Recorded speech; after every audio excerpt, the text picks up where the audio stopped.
बच्चों, inorganic chemistry में सबसे ज़्यादा इम्पोर्टेंस होती है लुईस डॉट स्ट्रक्चर की। चाहे हम कितने भी स्ट्रक्चर्स पढ़ लें, समझ लें और कितनी तरह से उन्हें विजुलाइज कर लें, जब भी हमें ऑन पेपर कुछ भी चीज़ रिप्रेजेंट करने की ज़रूरत पड़ेगी, हमें लुईस डॉट स्ट्रक्चर ही याद आएगा। लुईस डॉट स्ट्रक्चर बनाना बहुत ही ईजी होता है if you just follow A set of rules.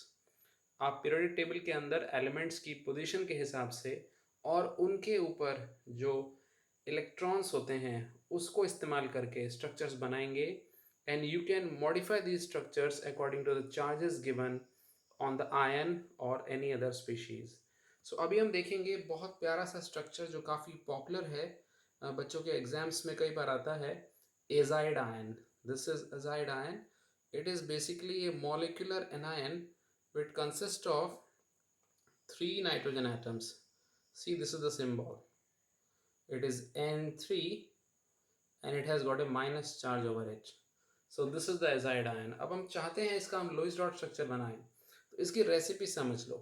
इसकी रेसिपी कुछ इस तरह से होगी। सबसे पहले आप जो भी गिवन एटम्स हैं उनको अलग अलग लिख दो।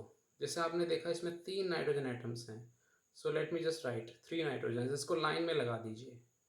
हमें लुईस डॉट स्ट्रक्चर में ये चीज़ पता होनी चाहिए कि मॉलिक्यूल का जो बेसिक फॉर्म है वो किस तरह से है। जैसे student should know that azide ion basically consist of a linear anion, right.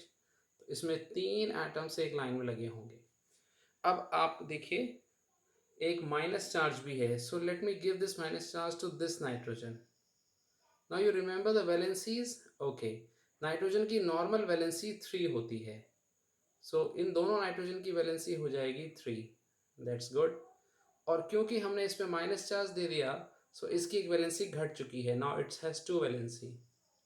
अब आप एक बात ध्यान से देखो बच्चों, अगर ये सेंट्रल नाइट्रोजन की मैं बात करूं, ये अगर इन दोनों से जुड़ता है तो इसकी वैलेंसी जो 3 है वो इन दोनों वैलेंसीज के सम के बराबर नहीं आ रही। That means we need to do some modification over here. और मॉडिफिकेशन ये होगा, हम सेंट्रल एटम की वैलेंसी को किस तरह से बढ़ाएं और टर्मिनल एटम्स की वैलेंसी के बराबर उसका सम लेके आएं। So this is what I am going to do. I am going to do plus here.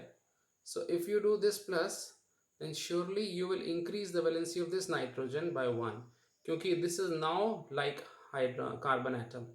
And if you have the same case here, आपने देखा हमने एक प्लस क्रिएट किया तो एक माइनस भी क्रिएट करेंगे, so definitely इसकी वैलेंसी अब घट के 2 हो जाएगी। So this you can now see 2 plus 2 is equal to 4, यानी 2 n माइनस एक n प्लस से जुड़ सकते हैं।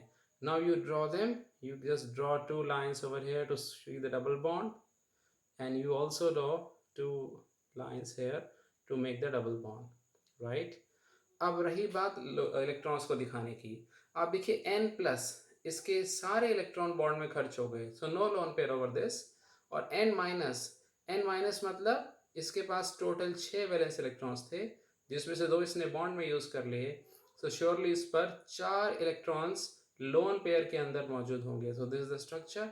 और यहाँ पर भी इस n ने अपने 6 इलेक्ट्रॉन में से 2 इलेक्ट्रॉन बॉन्ड में यूज कर लिए, so it must be having again 2 lone pairs. So this the way we have drawn a simple structure of azide ion, right? So always remember, split the atoms, write the charges, and then combine the valencies such that the valency of the terminal atoms add up to the valency of the central atom. Thank you.